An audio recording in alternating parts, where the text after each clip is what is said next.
We have one additional witness. Commentator. Please. All right. I will introduce to you now, Mr. President, you are connected. Thank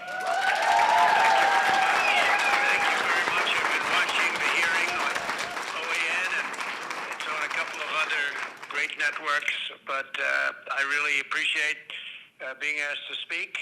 And I'm in the Oval Office right now, and it's very interesting to see what's going on. And this was an election that we won easily. We won it by a lot. A big energy official was on this morning on a important show and said there's no way Trump didn't win Pennsylvania because the energy industry was all for him. I saw, with my eyes what happened, and he told me horror stories, absolute horror stories. So this was very sad to say it. This election was rigged, and we can't let that happen. We can't let it happen for our country. And this election has to be turned around because we won Pennsylvania by a lot, and we won all of these swing states by a lot. Anybody watching television the night of the election was saying, wow, I was called by the biggest political people. Congratulations, sir, on a big win.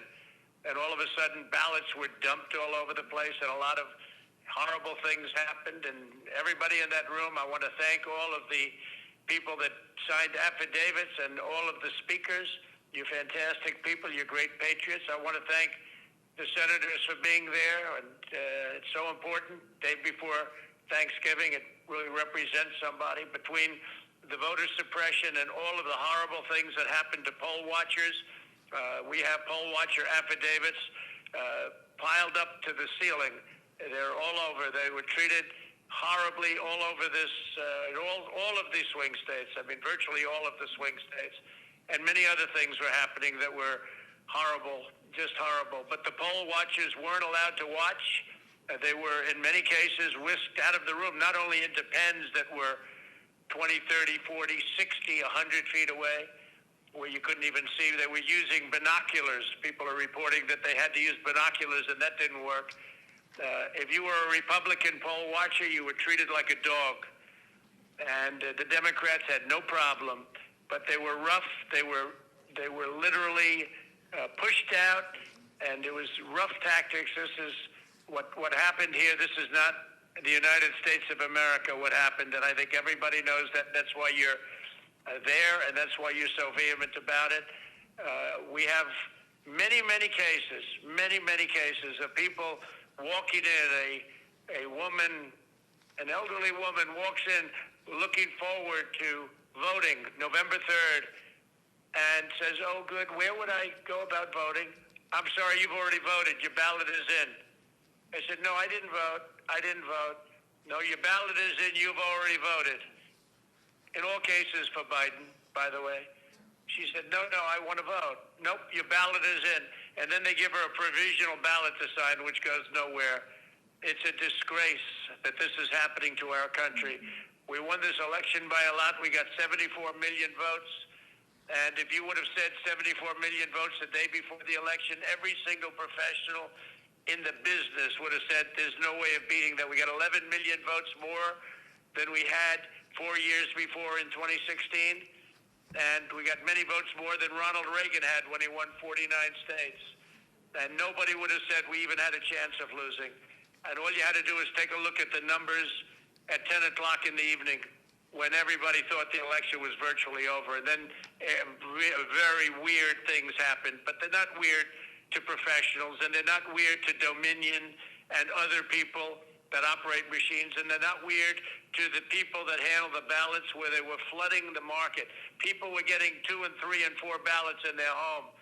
People that were dead were signing up for ballots. Not only were they coming in and putting in a ballot, but dead people were requesting ballots, and they were dead for years, and they were requesting ballots.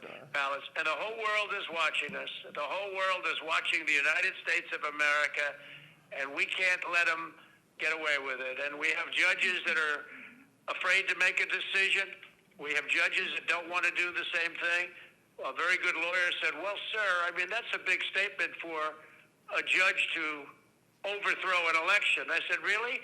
If he got hundreds of thousands of votes more than he was entitled to get through all of the things that I'm listening to right now, and you're just covering a few of them, we have hundreds and hundreds of affidavits of stories that are even worse than the stories I'm hearing. Why wouldn't they overturn an election? Certainly overturn it in your state, because we have other states that are just as bad. If you look at Michigan with Detroit, you look at the things that happened in Detroit, where you have a voter, but you have more votes than you have voters. You take a look at Detroit, Michigan. You have more votes than you have voters. And then you have two people that don't want to certify. They don't want to certify. And they're harassed violently. And they turned off the cameras during the harassment for 2 hours. And then they said, wow. And they were afraid and they voted. And then they went back to sign and they couldn't do it because they said, we can't do it because this is corrupt. This is horrible what's taking place. Think of it, more votes than you have voters. But that was the least of it. They have things that were as bad as that. And this is going on all over. We're doing very well in a lot of states. A lot of good things are happening in Georgia. We're getting little help from government, but a lot of good things are happening in Georgia, Wisconsin, in Michigan. They're seeing what happened in Detroit. And we sure are looking at what's happening in Pennsylvania and Philadelphia. What happened in Philadelphia, they keep the poll watchers not only in pens, but they keep them out of the building. And the only reason they got back into the building was they got a court order. And then the definition of back into the building was very far away where they couldn't see anything. And they talk about closed circuit television, except you couldn't see it because the picture was so unclear you didn't even know what they were doing. They could have been playing a baseball game. So it's a very sad thing for our country to have this. And they have to turn over the results. It would be easy for me to say, oh, let's worry about 4 years from now. No. This election was lost by the Democrats. They cheated. It was a fraudulent election. They flooded the market. They defrauded everybody on ballots. And I just want to thank everybody for being there. You're doing a tremendous service. This is a very important moment in the history of our country. And you're doing a tremendous service to our country. And don't worry about bravery, because the people that talk the most, they're not the ones you have to worry about. And these are all talkers. They intimidate. But these are not people that you're going to ultimately have to. They push you around. They pushed our poll workers out. Our poll watchers were pushed out of the building. Okay? Some got back in. They were put in the pens. But these are not people. Don't be intimidated by these people. But they're bad people. They're horrible people. And they're people that don't love our country. So we don't have to worry about 4 years right now. We have to worry about what happened on November 3rd and previous to November 3rd. And by the way, after November 3rd, when people put votes in and they put them in illegally, they put them in after the polls closed. And one of our great Supreme Court justices made mention of that. And I can't imagine that any justice or anybody looking at it could be thrilled when they vote after the election is over. So I want to thank everybody very much for being there. I want to thank the state Senate, respected people, tremendous people, and you're doing a tremendous service for our country. And if something was done wrong, if this election was won fraudulently, and that's what happened, it was a fraud. And we're talking about, very importantly, many more ballots, many more votes than the number we need. In other words, if we needed 50,000 votes, we're not talking about we found 9 dead people that voted. Of course, there were many more than that, many numbers that nobody even believes. No, we're talking about numbers that are far in excess of the 50,000, far in excess of another state where we lost by 10,000. And they went absolutely wild because we got far more votes than they thought possible. And they've just stepped on the gas, and they got caught. Just like they got caught spying on my campaign, they got caught doing this. So I really appreciate it, and the country appreciates it, and we have to turn the election over because there's no doubt we have all the evidence, we have all the affidavits, we have everything. All we need is to have some judge listen to it properly without having a political opinion or having another kind of a problem because we have everything. And by the way, the evidence is pouring in now as we speak.